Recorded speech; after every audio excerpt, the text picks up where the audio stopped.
அன்பார்ந்த மாணவ செல்வங்களே, உங்கள் அனைவருக்கும் வணக்கம். இந்த காணொளி காட்சியிலே உங்கள் ஒவ்வொருவரையும் சந்திப்பதில் மிகவும் மகிழ்ச்சி அடைகிறேன். 8ஆம் வகுப்பிற்கான கணித பாடத்தில் முதல் அத்தியாயமான விகிதமுறு எண்கள், அதன் சிறப்புகளை பற்றி இப்போது நாம் பார்க்கவிருக்கிறோம். அதற்கு முன்னதாக படித்தவர்களோ படிக்காதவர்களோ, என்ன தெரிந்தவர்களோ என்ன தெரியாதவர்களோ எல்லோருமே கணிதத்தை பயன்படுத்தி கொண்டு தான் இருக்கிறோம். ஒன்றும் அறியாதவர்கள், ஆனாவனா தெரியாதவர்கள் கூட கணக்கு தெரிந்தவர்களாக இருக்கிறதை நான் பார்க்குறோம். கணக்கு இல்லாமல் வாழ்க்கை இல்லைன்னு தான் சொல்லணும். நான் பாரதியார் கூட பாருங்கள், கணக்கு எனக்கு பிணக்கு அப்படின்னு சொன்னார். நாமளும் அப்படி சொல்லக்கூடாது. கணக்கு இல்லைன்னா மனுஷன் சேட்டலைட்டாக அனுப்ப முடியாது. சரியாக எண்ணிக்கையில் கோட்டை விட்டோம்னா நாம் ஏமாந்தவங்களாக ஆகிடுவோம். அதனால் கணக்கு நமக்கு ரொம்ப முக்கியம். இந்த கணித பாடத்தை நிறைய பேர் கசப்பாகவே நினைக்கிறாங்க. ஆனால் அப்படி நினைக்கக்கூடாது. கணிதத்தை ஆழ்ந்து ஊன்றி படிக்கும்போது நாம் நிறைய கற்றுக்கொள்வோம். அது வாழ்க்கையை செம்மைப்படுத்த நமக்கு உதவியாக இருக்கிறது. அதனால் கணிதத்தை கசப்பாக நினைக்காதீங்க. ஒரு தடவைக்கு 2 தடவையோ அல்லது 3 தடவையோ திரும்ப திரும்ப படிங்க. அப்படி செய்யும்போது உங்களுக்கு கணக்கு தானாகவே வந்துடும். வாய்ப்பாடு நம் பள்ளியில் நிறைய தடவை படிங்கன்னு சொல்லிகிட்டு இருக்கோம். இந்த விடுமுறை நாட்களில் கூட நீங்கள் கணித வாய்ப்பாட்டை படிச்சிருப்பீங்கன்னு நம்புகிறோம். படிக்கலைன்னாலும் படிங்க, படிச்சிருந்தாலும் திரும்பவும் படிங்க. படி படி படி, முக்கியமாக வாய்ப்பாட்டை படி. இப்போது நாம் முன்னாடி படித்த விஷயங்களை பார்க்க போகிறோம். இதற்கு முன்னதாக முதல்ல நான் பார்த்தது என்ன தெரியுமா? பாருங்கள், இயல் எண்கள். இதோட குறியீடு கேபிட்டல் லெட்டர் என், ஸ்மால் லெட்டரில் போடக்கூடாது. இது எப்படி எழுதணும்? கேபிட்டல் லெட்டர் என். நேச்சுரல் நம்பர்ஸ், இயல்பாகவே இயற்கையாகவே இருக்கக்கூடிய நம்பர்ஸ், அதான் நேச்சுரல் நம்பர்ஸ்னு சொல்கிறோம். நேச்சுரலாக என்ன நினைக்கிறோம்? 1, 1க்கு அடுத்து 2 தான், 2க்கு அடுத்து 3 தான். இதுதான் இயற்கையாக இருக்கக்கூடியது. அதனால தான் ஒன்றா கொடுத்து பாருங்கள். இதுதான் இயல் எண்கள். இயல்பாகவே ஒன்றாக அதை இருக்கக்கூடிய எண்கள். இப்போ முந்தின எண்ணையும் இது தொடரி இது முன்னின்னு வச்சுக்கோங்க. தொடரியிலேருந்து முன்னியை கழிச்சிங்கன்னா 1 தான் வரும். அப்போ அடுத்தடுத்த எண்களோட வித்தியாசம் என்ன வரும்? 1. அதே போல் தான் இதுக்கு அடுத்தது முழு எண்கள். இந்த முழு எண்களில் பார்த்தீங்கன்னா 0 மட்டும்தான் சேர்ந்துருக்கும். இந்த 0 ஏன் இங்கே சேர்த்தாங்க? முதல்ல ஏணி எண்களை தான் கண்டுபிடிச்சிருப்பாங்க எண்றதுக்கு. 1, 2, 5, 50, 100ன்னு கண்டுபிடிச்சிருப்பாங்க. அடுத்ததில் ஒன்றுமே இல்லைங்கிறத எப்படி கண்டுபிடிக்கிறது? என்ன சொல்கிறது? அதுக்கு ஒரு எண் வேணுமே அப்படின்னு யோசிக்கும் போது தான் 0 வந்திருக்கிறது. இப்போ முழு எண்களில் இயல் எண்களோட 0 மட்டும்தான் சேர்க்க போகிறோம். சேர்த்துட்டாவே முழு எண்கள் கிடச்சிருது. 0த்தில் ஒரு ஸ்பெஷாலிட்டி என்ன அப்படின்னா, இந்த 0ஐ கண்டுபிடித்தது நம்முடைய இந்தியர்கள், மூதாதையர்கள். சமஸ்கிருதம் நமக்கு தெரியும், சான்ஸ்கிரிட். சமஸ்கிருதத்தில் நாம் கடவுளுக்கு முன்னால் ஒன்றுமில்லாதவர்களாக இருக்கிறோம். we are nothing in front of the Lord our God அப்படிங்கிறத குறிக்கிற விதமாக அங்கே இந்த 0 என்ற எழுத்து சொல்லப்பட்டிருக்கிறது. அதே 0 தான் இங்கேயும் ஒன்றும் இல்லை, என் பாக்கெட்டில் ஒன்றுமே இல்லை அப்படின்னு சொல்கிறதுக்கு என்ன சொல்கிறது? 0ங்கிறத குறியீடாக பயன்படுத்தியிருக்கிறோம். இப்போ அதை முழு எண்கள் தொகுப்பில் சேர்த்துக்கிட்டோம். அதனால தான் முழுக்க எண்களுக்கும் இயல் எண்களும் உள்ள ஒரே வித்தியாசம் 0 மட்டும்தான். இதெல்லாம் நீங்கள் 5ஆம் வகுப்புக்குள்ளேயே படிச்சிருப்பீங்க. இதுக்கு அடுத்ததாக இருக்கிறது முழுக்கள். இது 6ஆம் வகுப்பில் தான் பார்த்தோம். இது 3 விதமான எண்களின் தொகுப்பு என்பது உங்களுக்கு தெரியும் இல்லையா? இங்கே பாருங்கள், நடுவில் என்ன இருக்குது? 0 இருக்கிறது. 0க்கு இடது பக்கம் -1, -2, -3 அப்படியே போயிட்டே இருக்குது. இதுக்கு அப்போ இதில் முதல் எண் எது? இயல் எண்களில் முதல் எண் 1, முழு எண்களில் முதல் எண் 0. முழுக்களில் முதல் எண் இருக்கா? இல்லை. அதே மாதிரி இதுக்கு கடைசி எண் இருக்கா? இல்லை.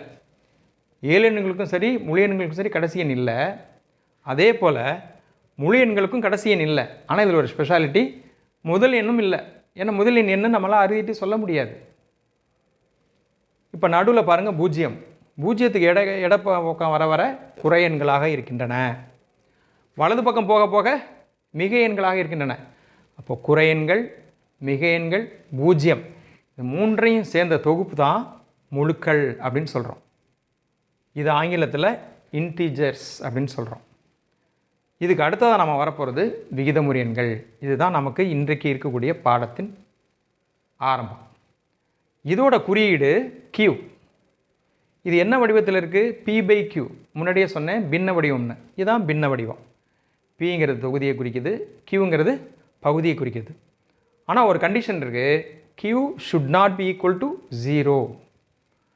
இந்த பகுதியானது பூஜ்ஜியமாக இருக்கக்கூடாது.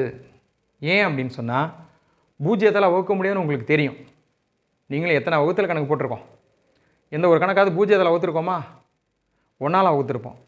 ஒன்றால் பெருக்கினாலும் அதே எண் தான், ஒன்றால் வகுத்தாலும் அதே எண் தான் அப்படின்னு நமக்கு தெரியும். பூஜ்ஜியத்தில் எங்கேயாவது சார் வகுக்க சொல்லியிருக்காங்களா? வகுத்திருக்கவே முடியாது. ஏன்னா அதோட மதிப்பு என்னங்கிறத கண்டுபிடிக்க முடியாது. அதனால தான் Q should not be equal to 0 அப்படின்னு சொல்கிறோம். அதே மாதிரி ஆரம்பத்திலே சொன்னேன், பின்னங்கள் இருக்கக்கூடிய தொகுதியும் பகுதியும் எங்கே இருக்கும்? ஏழு எண்களாக இருக்கலாம், முழு எண்களாக இருக்கலாம்னு சொன்னேன்.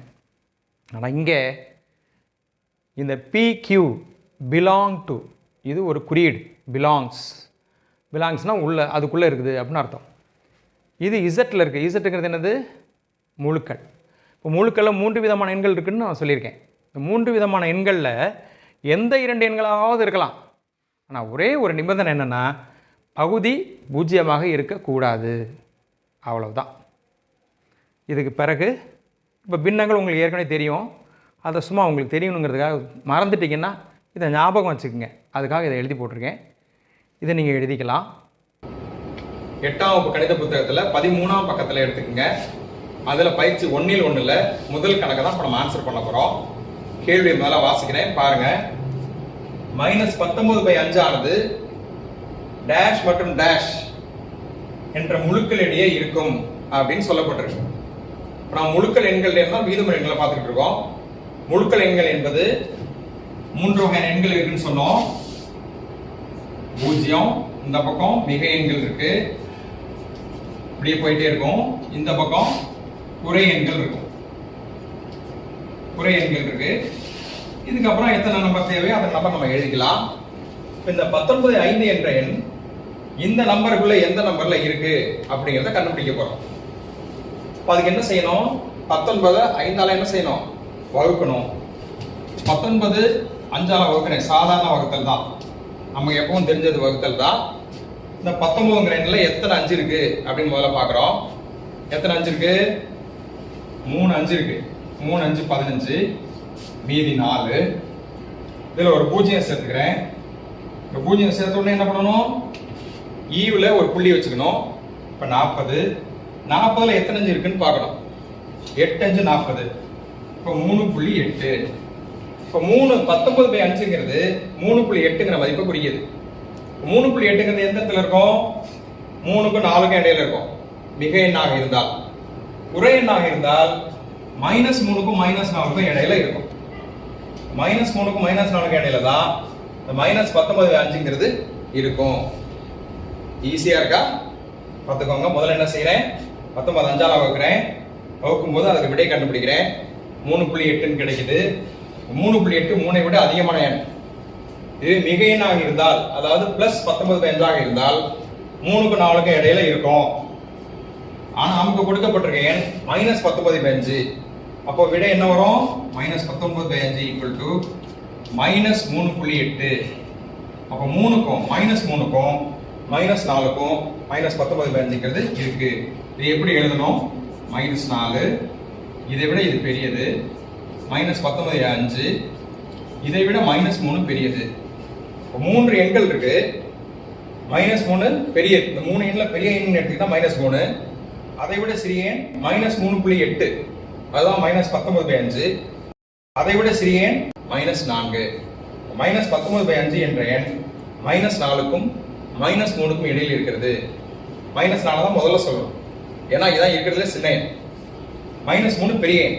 அதனால -4க்கும் -3 இடையில தான் -10, 15 இருக்குன்னு சொல்லணும். இதுவே பாசிட்டிவா இருந்தா, அதாவது மிக எண்ணாக இருந்தால் 3க்கும் 4க்கும் இடையில இருக்குன்னு சொல்லிடலாம். அப்ப 4க்கும் 3க்கும் இடையில இருக்குன்னு சொல்லக்கூடாது. அதுல சின்ன எண் 3, பெரிய எண் 4. புரிஞ்சிருக்கும்னு நினைக்கிறேன். புரியுதா? இதுக்கு அடுத்த கணக்கு பார்க்க போறோம். ரெண்டாவது கணக்கு பார்க்க போறோம். பாருங்க, -15/4 என்ற எண்ணின் தசம வடிவம் கேட்டிருக்கு. முதல் கணக்குல 19 5ஆல் வகுத்த மாதிரி இந்த கணக்குல 15 4ஆல் வகுக்கிறோம். மைனஸ் சைன்லாம் அப்புறம் பார்த்துக்கலாம். மேல இப்ப பிளஸ் இருக்கு, கீழே மைனஸ் இருக்கு. அதாவது தொகுதியில பிளஸ் குறி இருக்கு, பகுதியில மைனஸ் குறி இருக்கு. அப்போ ஆன்சர்ல மைனஸ் குறி வரும். ரெண்டுமே ஒரே குறியா இருந்தாதான் அங்க பிளஸ் குறி வரும். வேற வேற குறி வரும்போது ஆன்சர்ல மைனஸ் குறி வந்துடும். ஸோ 15 4ஆல் வகுக்கிறேன். 3 12, மீதி 3, ஒரு 0 சேர்த்துக்கிறேன். சேர்த்தோன்னா அங்க புள்ளி வச்சிடுறேன். இப்போ 30 ஆயிடும். 30ல எத்தனை நாள் இருக்கு? 7 நாள் இருக்கு. 28 கழிச்சேன்னா 2, இன்னொரு 0 சேர்த்துக்கிறேன். இப்போ 20 ஆயிடும். 20ல 5 நாள் இருக்கு. 20ல 20 கழிச்சா 0 ஆயிடும். இதோட ஆன்சர் எவ்வளவு? 3.75. மைனஸ் குறி இருக்கிறதுனால அங்க மைனஸ் குறி போட்டுடலாம். இதுதான் இந்த கணக்கோட விடை. அடுத்து மூணாம் கணக்கு பாருங்க. -8/3 +8/3. பிளஸ் கொடுக்கல, ஆனாலும் பிளஸ் இருக்கிறதா நம்ம நினைச்சுக்கணும். பிளஸ் இருக்குது, ஆனா நம்ம போடல, அவ்வளவுதான்.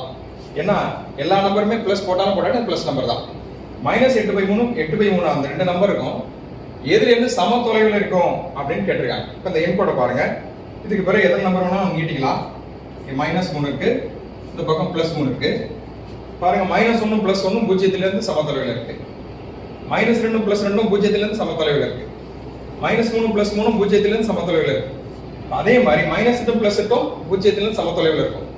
-8/3 இங்க இந்த ரெண்டு நம்பருக்கு உள்ள ஒரே ஒரு வித்தியாசம், இது குறையெண், இது மிக எண். இப்ப இந்த ரெண்டுமே குறி மட்டும் தான் மாறி இருக்க தவிர மதிப்பு ஒண்ணுதான். அதனால இதுவும் பூஜ்ஜியத்தில இருந்து சம தொலைவில் இருக்கும். அப்ப இதுக்கான விடை என்ன? 0.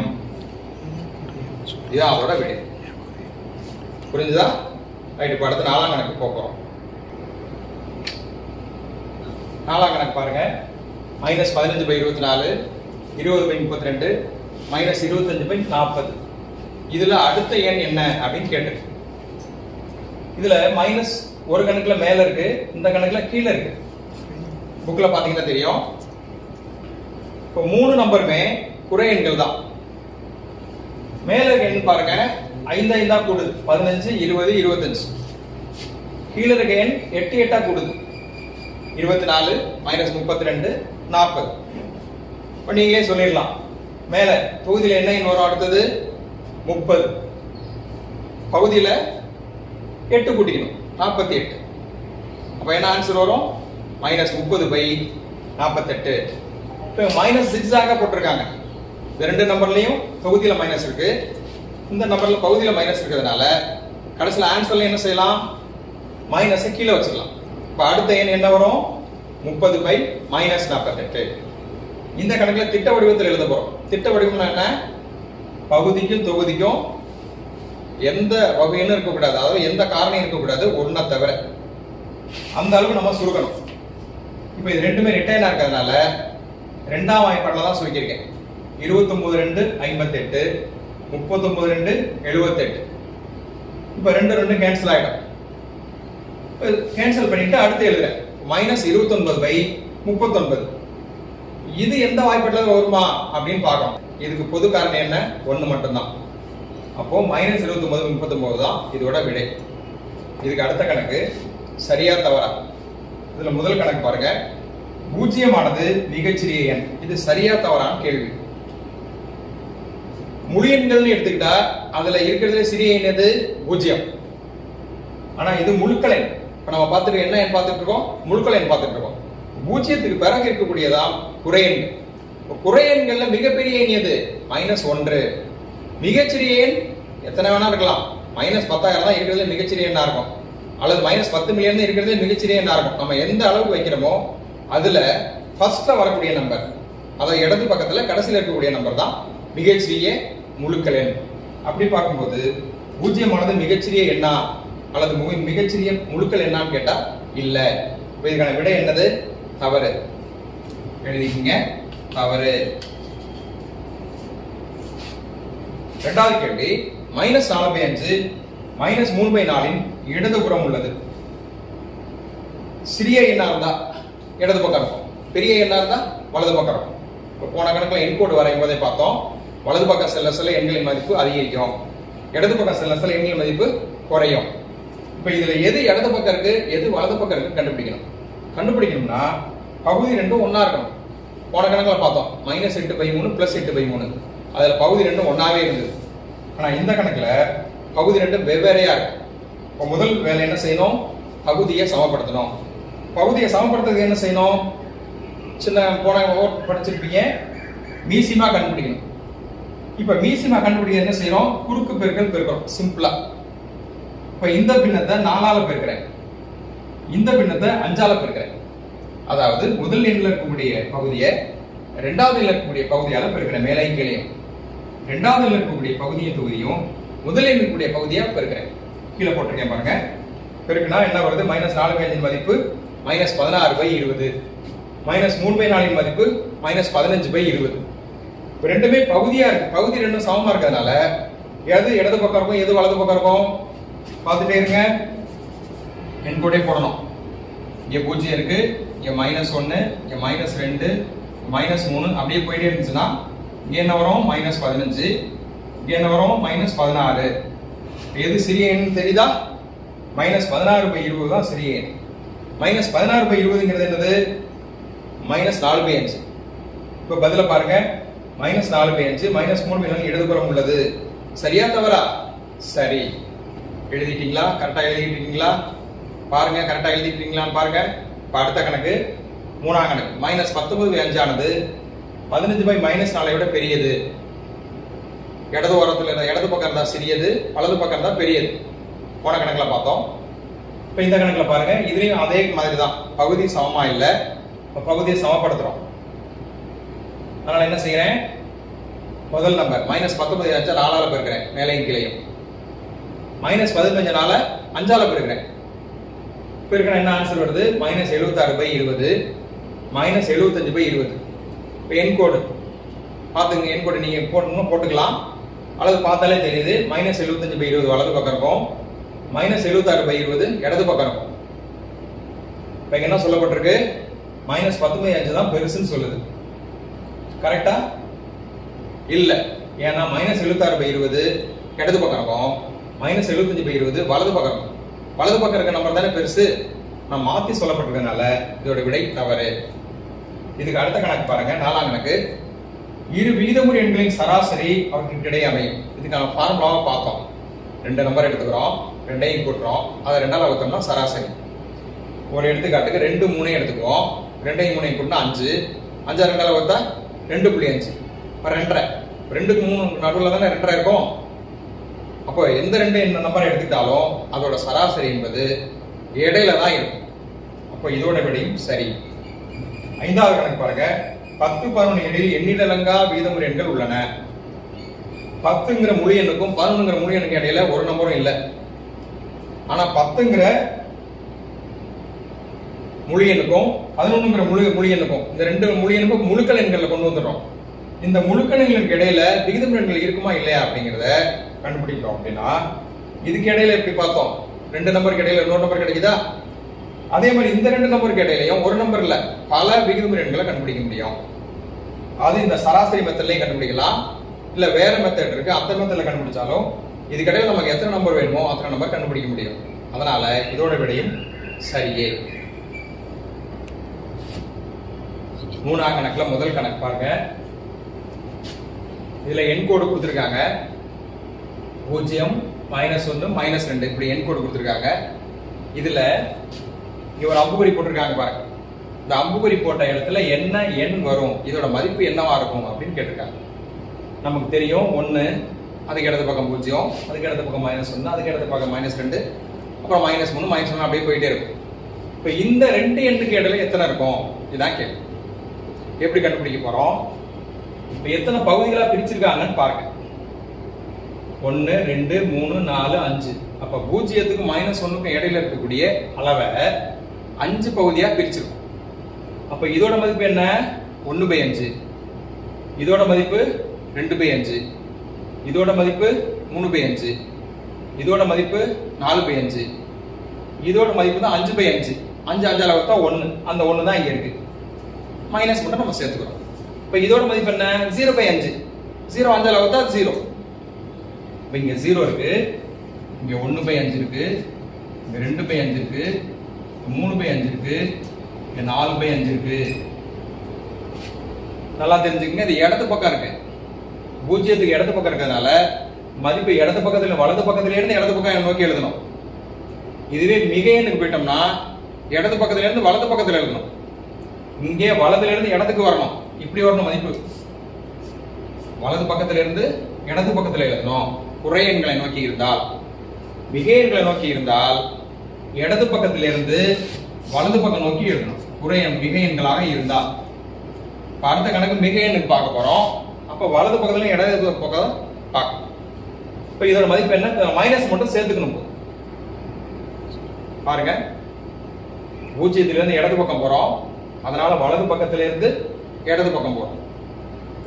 இங்க 1/5, 2/5, 3/5, 4/5. இது குறையனா இருக்கனால எல்லாத்துலயுமே மைனஸ் சேர்த்துக்கணும். இதே மிக எண்கள் சைடுல போனோம்னா வலது பக்கம் இடது பக்கத்துல இருந்து வலது பக்கம் போறோம். பாத்துங்க, இடது பக்கத்துல இருந்து வலது பக்கம். அப்ப மைனஸ் 1/5 இங்க இருக்கும், 2/5, 3/5, 4/5 அப்படி போகும். அது ஒண்ணு மட்டும் பாத்துக்கணும். இப்ப கேள்விக்குறி நேரா என்ன ஆன்சர் இருக்கு? 2/5 இருக்கு. ஆனா குறையனா இருக்கிறதுனால விடை என்னது? மைனஸ் 2/5.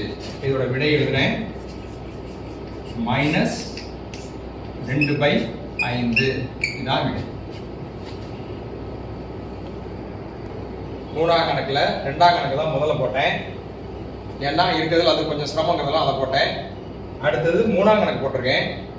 பாருங்க, இப்ப மிக எண்ணா இருக்கு 1, 2. இந்த 2 மிக எண்களுக்கு இடையில இருக்கக்கூடிய விகிதமுறை எண் என்ன அப்படின்னு கண்டுபிடிக்க போறோம்.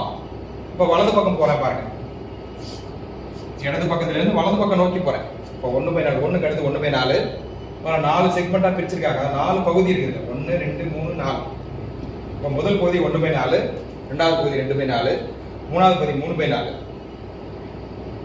நாலாவது பகுதி 4/4. அதான் 1 ஆயிடும். 1 2ஆல பிறகுனா 2. அதான் இங்க 2 இருக்கு. இப்ப இங்க கேள்வி இருக்கு. அப்ப இங்க இதுக்கு நேரம் உள்ள மதிப்பு இது 3/4. இந்த 1ஐயும் 3/4ஐயும் சேர்த்துக்கணும். சேர்த்துட்டா 1 3/4. இப்ப 1.25. 1ங்கிற நம்பருக்கும் 2ங்கிற நம்பருக்கும் எத்தனை விகிதம் எண் வந்துருச்சு பாருங்க. இப்ப இதோட மதிப்பு 1.25. அதான் இங்க இருக்கு. இதோட தகா பின்னம் தான் இது 7/3. இது கலப்பு பின்னத்துல இருக்கு 1.25. இதை தகா பின்னமா மாத்துறேன். 4ஐயும் 1ஐயும் பெருக்கிட்டு 3 வச்சு கூட்டணும். 4 1 4 3 7/4. இதெல்லாம் உங்களுக்கு தெரியும், இருந்தாலும் திரும்ப உங்களுக்கு ரிவைஸ் பண்றேன். அதே மாதிரி முதல் கணக்கு இதை கடைசியா போட்டிருக்கேன். இதுல இப்ப திரும்பி குறை எண்களுக்கு இடையில -3க்கும் -4க்கும் இடையில இருக்கக்கூடிய ஒரு விகிதமுறை எண் எது அப்படின்னு கேட்டிருக்காங்க. அப்ப இங்க வலது பக்கத்துல இருந்து இடது பக்கம் நோக்கி வரணும். பாத்துங்க, வித்தியாசம் பாருங்க. இந்த கணக்கு கிட்டத்தட்ட ஒரே மாதிரி. வலது பக்கத்துல இருந்து இடது பக்கம் நோக்கி வரணும். -3, இங்க 1/3. 3 பகுதியா பிரிச்சிருக்காங்க பாருங்க. 1 2 3 3 பகுதி இருக்கு. அதாவது 2 கோட்டுக்கு இடையில இருக்கக்கூடிய ஒரு பகுதி. அப்ப இது 1/3 ஆயிடும், இது 2/3 ஆயிடும். அப்ப அந்த அம்புக்குறி நேரம், அந்த கேள்விக்குறி நேரா இருக்க ஆன்சர் என்னது? இங்கே இருந்து வரும் -3 2/3. அதான் இங்க எழுதிருக்கேன், -3 2/3. இத தகாபினவா மாத்திருக்கேன், மாத்தனா -11/3. இதான் விடை. நாலாம் கணக்கு நான் ஆன்சர் பண்ணல. மூணாம் கணக்குல எப்படி போட்டிருக்கோமோ அதே மாதிரிதான் நாலாம் கணக்கு ஆன்சர் பண்ணணும்.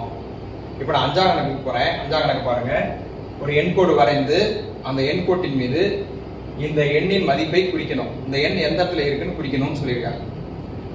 இதுல பாருங்க, 2 தொகுதியிலையும் சரி பகுதியிலையும் சரி மைனஸ் வந்திருக்கு. மேலையும் கீழையும் ஒரே குறி வந்திருந்தால் அது என்ன எண்ணு சொன்ன ஏற்கனவே? மிக எண்.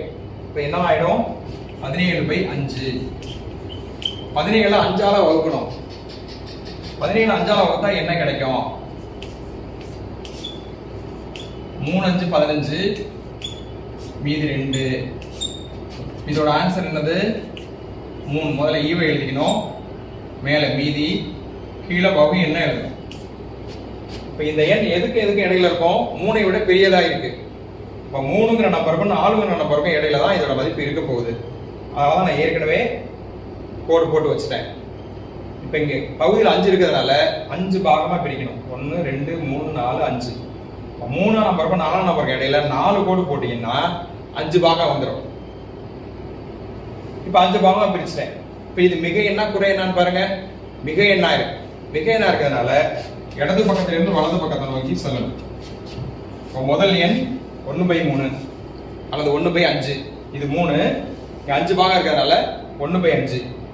அடுத்தது 2/5. அடுத்தது 3/5. அடுத்தது 4/5.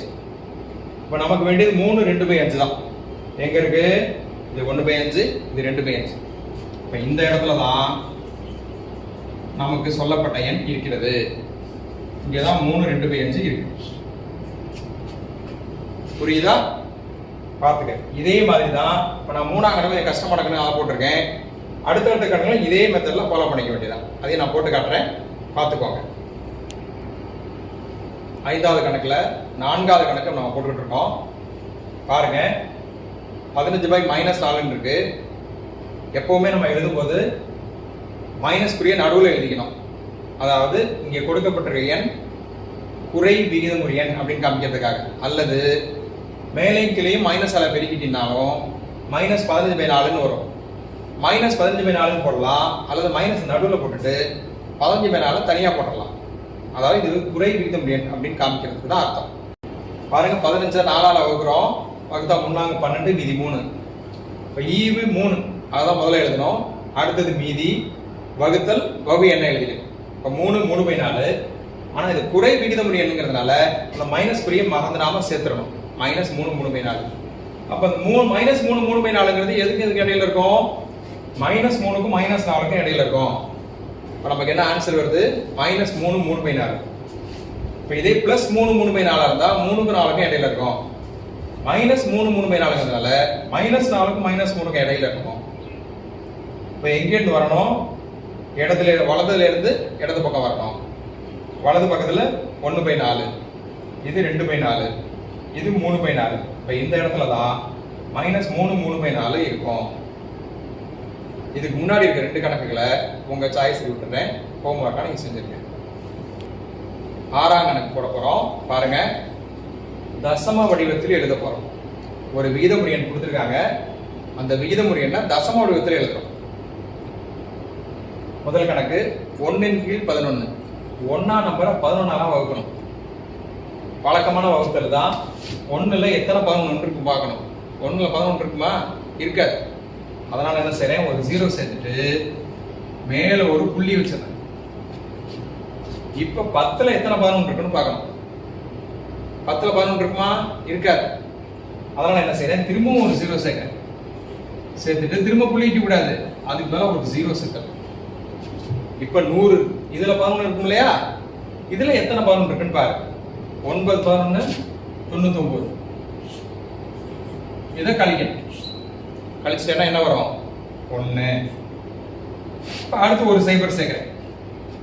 இதுல 11 இருக்குமா? இருக்காது. இதுல 10ல 11 அடங்காது அப்படிங்கிறதுக்காக இங்க ஒரு 0, திருப்பி ஒரு 0 சேர்க்கிறேன். இப்ப 100. இதுல எத்தனை 11 இருக்கும்? 9 11 இருக்கும். 9 11 99, மீதி 1. அதே ப்ராசஸ் தான், அப்படியே போயிட்டே இருக்கும். இப்போ 0 9 0 9 0 எத்தனை தடவை நம்ம 0 சேர்த்தாலும் அதே 0 9 ரிப்பீட் ஆகிட்டே இருக்கும். புள்ளிக்கு முன்னாடி ஒண்ணுமே எண் இல்லைங்கிறதுனால அங்க ஒரு 0 சேர்க்கணும். அதாவது 1 இல்லை. இது முழு எண் தொகுதி, இது தசம எண் பகுதி. தசம எண் பகுதி முழு எண் பகுதி. முழு எண் பகுதியில் 1 இல்லைங்கிறதுனால அங்க 0 சேர்க்கிறோம். தசம எண் பகுதியில் 0 9 0 9 இருக்கு. இதை சேர்த்து சொல்லக்கூடாது, ஒவ்வொரு இலக்கமா தான் சொல்லணும். ஏன்னா வலது பக்கம் போக போக, புள்ளி வலது பக்கம் போக போக இந்த இலக்கங்களின் இடமதிப்பு குறைஞ்சிக்கிட்டே போகும். ஏன்னா இந்த 0ங்கிறது 10ல் 1கள், இந்த 9ங்கிறது 100ல் 1கள். 100ல 9 பாகம் தான் எடுத்துக்க போறோம். அடுத்தது 1000ல் 1கள், 1000 பிரிச்சுட்டு அதுல இருக்கிறது. அடுத்தது 10,000, 10,000த்துல 9 மட்டும் தான் எடுத்துக்க போறோம். அப்ப இருக்கு போக போக மதிப்பு என்ன ஆகுது? இலக்கங்களின் மதிப்பு ரொம்ப குறைஞ்சிட்டே போகும். நெக்லிஜிபிள்னு சொல்லக்கூடிய அளவு. அதாவது அதனால எந்த பாதிப்பும் ஏற்படாது அப்படின்னு சொல்றது. இப்ப என்ன, ரூபா பைசா எடுக்கும் போதே புள்ளிக்கு அப்புறம் எத்தனை இலக்கம் தான் எடுத்துக்கிறோம்? 2 இலக்கம் தான் எடுத்துக்கிறோம். அப்ப இதுல எத்தனை பைசா இருக்கு? 9 பைசா தான் இருக்கு. அதுக்கு பிறகு உள்ளதுக்கு மதிப்பே இல்லை, ரொம்பவும் சின்ன மதிப்பு. அதனால சேர்த்து சொல்லாம ஒவ்வொரு இலக்கமா தான் சொல்லணும். இப்போ என்ன பண்ணியிருக்கோம், 1/11ங்கிற விகித முறை என்ன தசம எண்ணா மாத்திரும். இப்போ 1/11 இஸ் ஈக்குவல் டு 0.0909. இதுதான் விடை. இதுக்கு அடுத்து இருக்கக்கூடிய கணக்குகளை நீங்களே போட முடியும். இதெல்லாம் எடுத்துக்காட்டுக்கு இன்னும் ஒரு சில கணக்கு நான் போடுறேன். மீதி கணக்கை நீங்க நோட்ல நீங்க ஆன்சர் பண்ணணும். இப்போ இதே கணக்கில் கடைசி கணக்கு போடுறோம். பாருங்க, -3 1/2. இது என்ன பின்னத்தில் இருக்கு, கலப்பு பின்னத்தில் இருக்கு. அதனால இதை தகாபிரமா மாத்துறேன். 2ஐயும் 3ஐயும் பெருக்கிறேன் 6, அதோட ஒன்று கூட்டுறேன் 7. இப்போ 7/2 மைனஸ் குறி அப்படியே வச்சுக்கணும். 7 2ஆல வகுக்கிறேன். வகுத்தா என்ன வரும், 2 6, மீதி 1. 0 சேர்த்துட்டு தான் அங்கே புள்ளி வைக்கணும். புள்ளி வச்சிடறேன். இப்போ 10 ஆயிடுச்சு. 10ல் எத்தனை இருக்குன்னு பார்க்கணும். I2 10, மீதி 1 இல்லை. 3.5. அதான் இதோட விடை. இங்க மைனஸ் சைன் இருக்கிறதுனால ஆன்சர்ல மைனஸ் குறி சேர்க்கணும். இப்போ விடை என்னது, -3.5. இப்போ 2 விகிதமுறு எண்களுக்கு இடையே பல விகிதமுறு எண்களை கண்டுபிடிக்கிறது எப்படின்னு பார்க்க போறோம். கேள்வி அதுதான், ஏதேனும் 5 விகிதமுறு எண்களை காண்க. 2 விகிதமுறு எண் கொடுத்திருக்காங்க, -1/2 + 3/5. பார்க்கிறோம், பகுதி சமமா இல்லை. அதனால வழக்கம் போல குறுக்கு பெருக்கல் பெருக்கிறோம். அல்லது ரெண்டாவது எண்ணோட பகுதியை -1/2 ரெண்டாவது எண்ண இருக்கக்கூடிய பகுதியால பெருக்கிறேன், அதாவது மேலையும் கீழே. அதே மாதிரி 3/5 முதல் எண்ண இருக்கக்கூடிய பகுதி 2ஆல மேலே கீழையும் பெருக்கிறேன். பெருக்கினா என்ன வரும், -1/2 -1 × 5/2 × 5 -5/10. இந்த ரெண்டாவது எண் 3 × 2/5 × 2 என்ன வரும், 6/10. -5/10 இருக்கு, +6/10 இருக்கு. இதுக்கு இடையில பாத்தீங்கன்னா ஏகப்பட்ட நம்பர்ஸ் இருக்கும். -5க்கும் +6க்கும் வச்சுக்கலாம். -5/10 அப்படி நான் என் கோட்ல வரைஞ்சிடுறேன். இங்க -5/10 இருக்கு. இதுக்கு அடுத்த நம்பர் என்ன இருக்கும், -4/10 இருக்கும். இதுக்கு அடுத்து -3/10. இதுக்கப்புறம் -2/10. இந்த பக்கம் -1/10. இங்க 0, அதாவது 0/10. 0/10னா 0 தான். 0/10ல வந்தா 0/10 0. இங்கே 1/10, 2/10, 3/10, 4/10, 5/10. இங்க 6/10 இருக்கும். பாருங்க, -5/10க்கும் 6/10க்கும் இடையில எத்தனை நம்பர் இருக்கு, நிறைய நம்பர் இருக்கு. ஆனா நமக்கு என்ன கேட்டிருக்காங்க, 5 விகிதமுறை எண்கள் தான் கேட்டிருக்காங்க. நீங்க 5க்கு பதிலா -5/10 விட்டுரு, இங்க +6/10 விட்டுரு. இதுக்கு இடைப்பட்ட எண்கள் எல்லாத்தையுமே எழுதிரு, அதுதான் விடை. புரியுதா? இந்த கணக்குல ஒரு கணக்கு தான் நான் போட்டிருக்கேன். மற்ற கணக்குகள் எல்லாமே இதே மெத்தட் தான் ஃபாலோ பண்ணணும். இதே மெத்தடை ஃபாலோ பண்ணி மற்ற கணக்குகளை நீங்க போட்டுருணும். முயற்சி பண்ணுங்க, உங்களால முடியும். தெளிவாக எழுதிருங்க. என்ன மாணவர்களே, இது வரைக்கும் பயிற்சி 1.1ல் 7 கணக்குகள் பார்த்துட்டோம். பார்த்தீங்களா? திருப்பி எழுதி பார்த்தீங்களா? புரிஞ்சுதா? புரியலைன்னா திருப்பி பாருங்கள், அவ்வளோதான். திரும்ப அதை ஒர்க் அவுட் பண்ணிங்கன்னா அந்த கணக்கு உங்களுக்கு புரியும். அது மட்டும் இல்லாமல் இடையில விட்டு போன கணக்குகளை நீங்களே ஆன்சர் பண்ணணும். அப்போ தான் உங்களுக்கு வித்தியாசம் தெரியும். அதுக்கு ஆன்சர் பண்ணுறதுக்கு அடிப்படையாக தான் நான் ஒர்க் அவுட் பண்ண கணக்குகளை பார்த்துக்கணும். மீதமுள்ள கணக்குகளை அடுத்த காணொளியில் பார்ப்போம்.